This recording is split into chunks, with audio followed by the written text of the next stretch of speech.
பொங்கலுக்கான cleaning work நான் start பண்ணிட்டேன். எப்போவுமே பசங்க ஸ்கூலுக்கு போனதுக்கப்புறம் தான் இந்த மாதிரி வேலையெல்லாம் பார்ப்பேன். இந்த வீக் சண்டேல பில்டிங் அவுட்ரு ஃபுல்லாக தண்ணி ஊற்றி க்ளீன் பண்ணுவாங்க. ஸோ எப்படியும் அந்த தண்ணி ஜன்னல் வழியாக உள்ளே வரும்.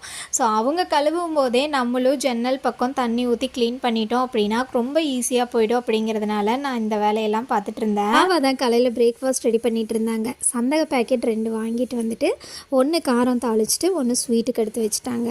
கார சந்தக தாளிக்கும் போது 1008 டவுட் வந்தது. அதையெல்லாம் கிளாரிஃபை பண்ணி ஸ்டெப் பை ஸ்டெப்பாக ஒவ்வொன்றா சொன்னாலும் நீ என்ன சொல்கிறது நான் என்ன கேட்குறதுன்ட்டு அவங்க இஷ்டத்துக்கு தான் என்னமோ பண்ணாங்க. பட் அவுட்புட் சூப்பராக தான் இருந்தது. ஆனால் ரொம்ப கிளறி கொலைய வச்சுட்டாங்க. பட் எனிவே காலையில் பிரேக்ஃபாஸ்ட் கிடச்சதேன்னு சொல்லிட்டு சாப்பிட்டாச்சு. எக்ஸைட் ஃபேன் கேப் வழியாகவும் தண்ணி ஃபுல்லாக கவுண்டர் டாப்பில் இருந்தது. அதையும் தொடச்சி விட்டுட்டு ஆர்கனைஸ் பண்ணி எடுத்து வச்சுட்டேன். க்ளீனிங்கில் பெரிய வேலை எல்லாமே முடிச்சிட்டேன். இனி சின்ன சின்ன வேலை தான் இருக்குது. அது ஒவ்வொன்றா முடிச்சிடுவேன்.